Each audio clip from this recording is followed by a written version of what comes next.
জয় মা ভবানী, আমি অ্যাস্ট্রো প্রশান্ত শাস্ত্রী।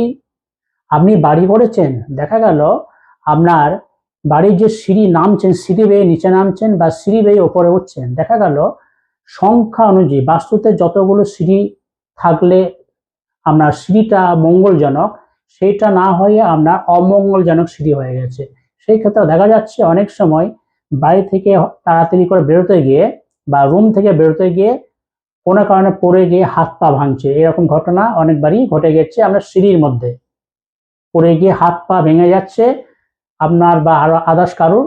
সেই জন্য জানবেন, সিঁড়ির মধ্যে ওই যে সিঁড়ি বাই স্টেপ বা আমরা সিঁড়ি করি না, এগুলো বাস্তুতে জোর সংখ্যা বীজের সংখ্যা একটা ব্যাপার আছে, সেইগুলো মেনশন করে নেওয়াটা ভালো। যদি মেনশন করা না থাকে তাহলে এই ঘটনাগুলো সিঁড়ির মধ্যে ঘটে থাকে।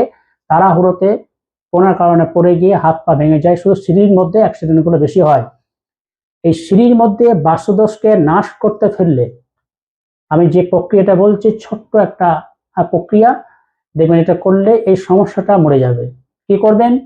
আপনি বাজারে যাবেন, বাজারে গিয়ে দেখবেন একটা ঝর্ণা ছবি নেবেন, জল ঝর্ণা বলবেন, জল ঝর্ণা একটা ছবি দেন, মানে পাহাড় থেকে যে জল পড়ছে সেরকম ঝর্ণা ছবি নেবেন। নিয়ে আসার পরে বাড়ির যে সিঁড়িটা রয়েছে সিঁড়ির উপরে গিয়ে একটা জায়গা করে আপনি ওটাকে সুন্দরভাবে বসিয়ে দেবেন। দেখবেন আপনার বাড়ির যে বাস্তুর মধ্যে যে সিঁড়ির যে সমস্যা রয়েছে, পড়ে গিয়ে হাত পা ভাঙা, অ্যাক্সিডেন্ট হয়ে যাওয়া, এই সমস্যাটা দেখবেন একদম চলে গেছে। একদম পরীক্ষিত সত্য। আমরা যখন বাস্তু মেনশন করতে যাই, আমরা এই গোপন টিপসটা লাগাই। হ্যাঁ, এটা আপনাদেরকে বললাম, আপনারা করবেন। যদি অ্যাক্সিডেন্ট হয় তবেই, যদি না হয় তাহলে করার দরকার নেই। জয় মা।